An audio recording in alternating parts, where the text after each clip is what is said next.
The ocean is often described as a silent world. This is a lie. The ocean is a graveyard of sound.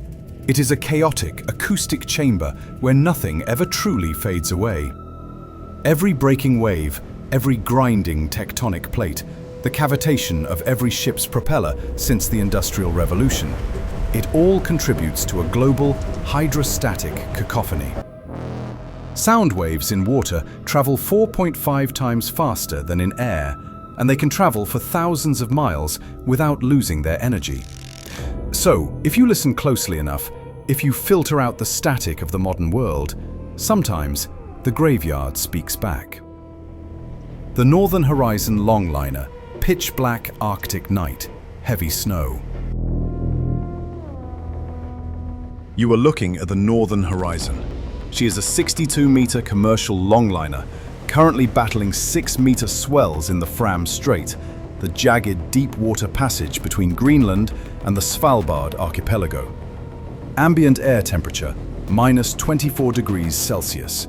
Wind speed, 45 knots, gusting to 60. Visibility, near zero. In this environment, human engineering is pushed to its absolute threshold. The hull, a reinforced steel shell designed for ice-class operations, groans under the rhythmic impact of 4,000 tons of moving water. The metal contracts in the cold, singing a high-pitched song of stress and fatigue.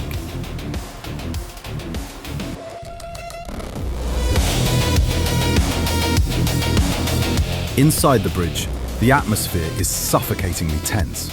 The smell of stale coffee and ozone hangs in the air.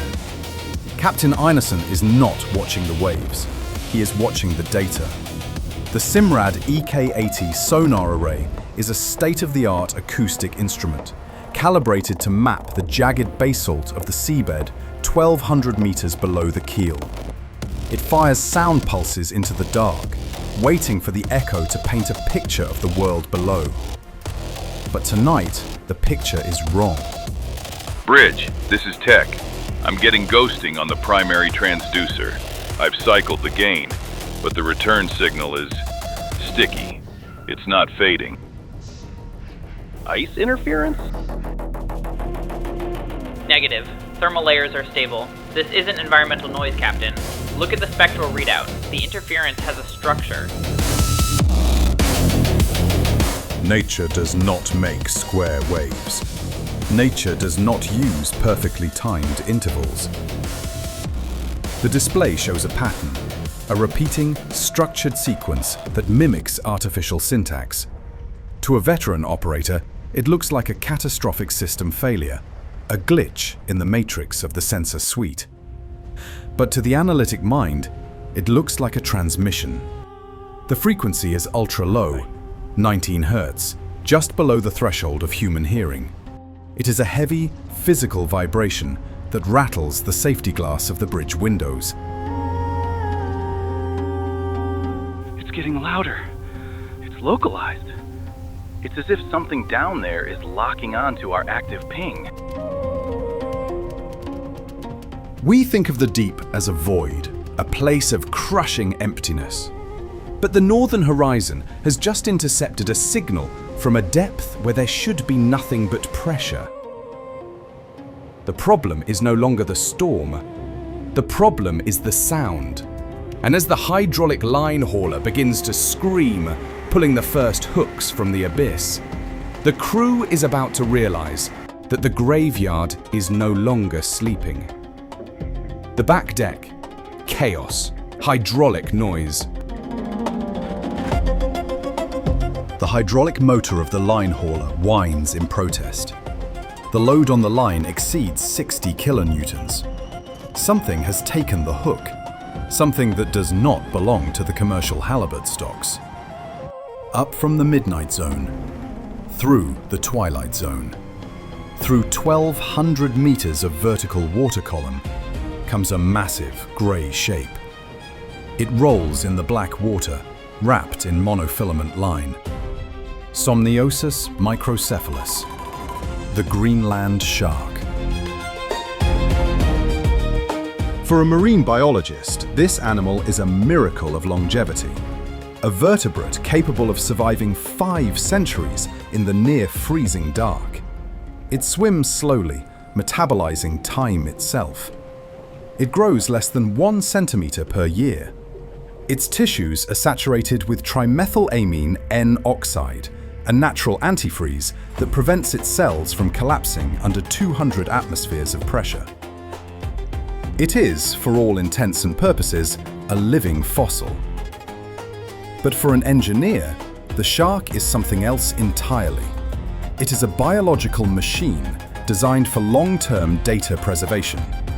A cryostatic drive.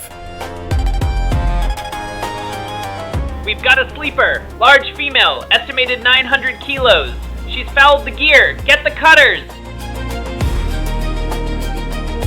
As the crew secures the shark against the steel hull, they notice something that defies the known biology of the species.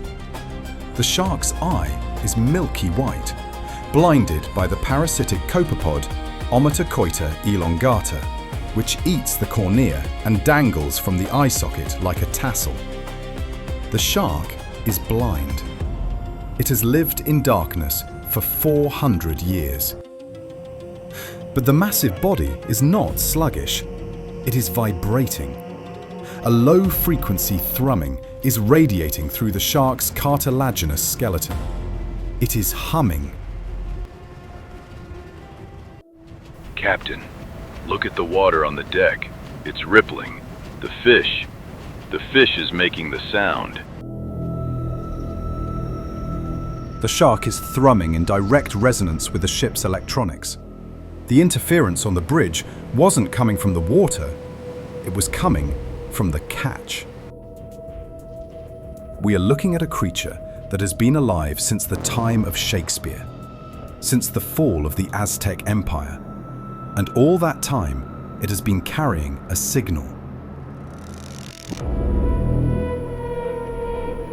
University of Tromsø, Department of Arctic Bioacoustics. 48 hours later. The audio recording from the Northern Horizons hydrophone is loaded into a spectral analyzer. The room is silent, save for the hum of the cooling fans on the server rack. A PhD researcher applies a high-pass filter, surgically removing the roar of the ship's engine and the white noise of the ocean.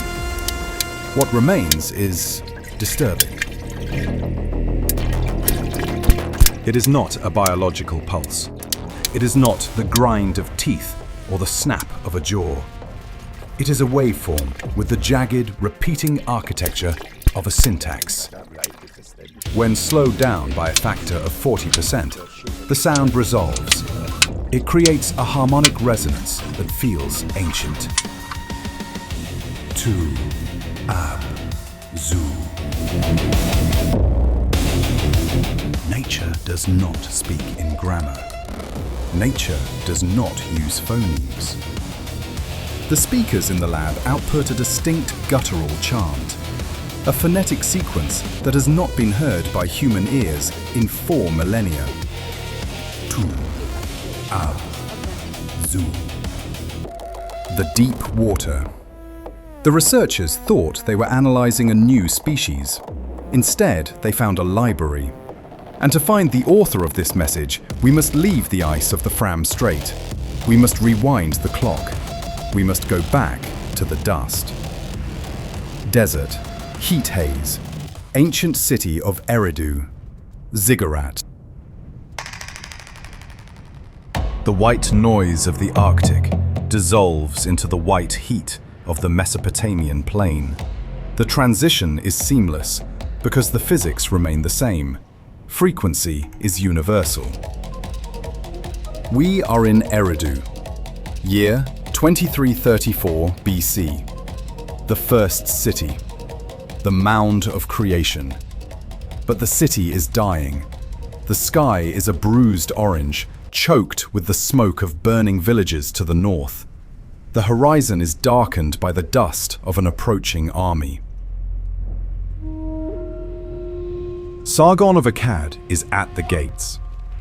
History tells us Sargon was the first empire builder. But for the Sumerian priesthood, Sargon was the end times. He didn't just want their land, he wanted their me. The me were the divine decrees, the cosmic algorithms of civilization, the knowledge of astronomy, of agriculture, of medicine, and of acoustics. Sargon wanted to perform a factory reset on human history. He wanted to burn the tablets and start the clock at year 0, the year of Akkad. The high priests of the temple of Enki, the Abzu, knew they could not save the city. They knew stone could be shattered. They knew clay could be ground to dust. To save the knowledge, they needed a medium that could not be burned. They needed a medium that was incompressible, indestructible, eternal. Water. Inside the temple, dark, torchlight, cistern. Inside the Abzu, the Gala priests gather around the sacred cistern. This is not a religious ceremony, it is a technical operation. They hold tuning forks forged from meteoritic iron, sky metal, with a high nickel content, capable of holding a pure tone for minutes. They strike the iron. The sound is deafening inside the stone chamber. Look at the water. This is cymatics, the study of visible sound. As the priests chant the Nishirtu, the secret knowledge, the surface of the water organizes itself. The chaotic waves collapse into perfect geometric shapes, rosettes, hexagons, cuneiform wedges.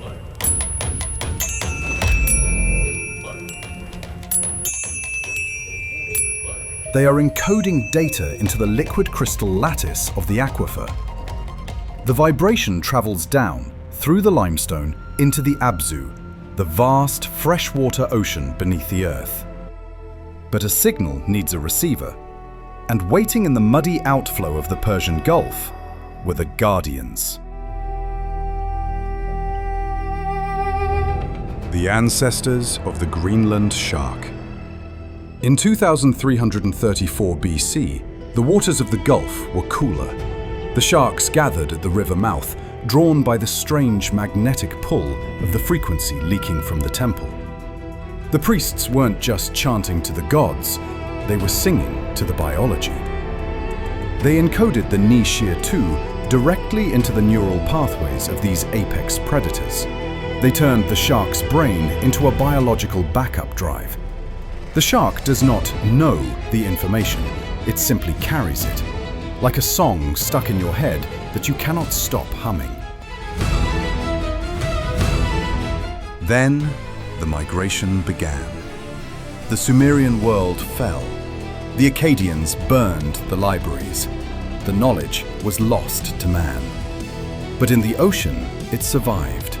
As the climate warmed, the sharks moved. They followed the cold water. They swam out of the Gulf, around the Horn of Africa, through the Atlantic trenches. They swam through the Bronze Age collapse. They swam beneath the triremes of Rome. They drifted silently while the Vikings sailed overhead. They slept in the deep while the world burned in 2 world wars. Think of the noise they endured, the explosions, the sonar, the seismic blasting. But the Abzu frequency was redundant. It was protected by the sheer mass of the carrier. A single shark can hold the data for 500 years. A school of them can hold it for eternity. Back in the Fram Strait, the situation has escalated. The researcher in Tromsø has made a mistake. By cleaning the audio and rebroadcasting it to the ship to verify the source, they have done the one thing the Sumerians never intended to happen so soon. They have sent the signal back. Captain, the sonar is redlining. I'm losing the bottom lock. The whole water column is moving. The northern horizon is pinging the ocean with the Abzu frequency, and the ocean is answering. From the depths of the Fram Strait, the Guardians are rising. Not 1, not 10, hundreds. The water around the ship begins to boil. It is a cavitation event caused by the sheer acoustic pressure of hundreds of sharks thrumming in unison. They breach the surface. Their eyes are blind, but their lateral lines are glowing with bioluminescent bacteria, excited by the vibration. They look like ghosts. The steel hull of the ship becomes a resonating chamber. The frequency hits 19 Hz, then shifts. It goes to a tone that human ears cannot hear, but the human brain feels as pure panic. The sodium vapor deck lights explode. The bridge goes dark. The only light comes from the glowing lines in the water. They aren't attacking! They're sinking! In the lab, the AI finally cracks the syntax. It translates the chant. It is not the story of the flood.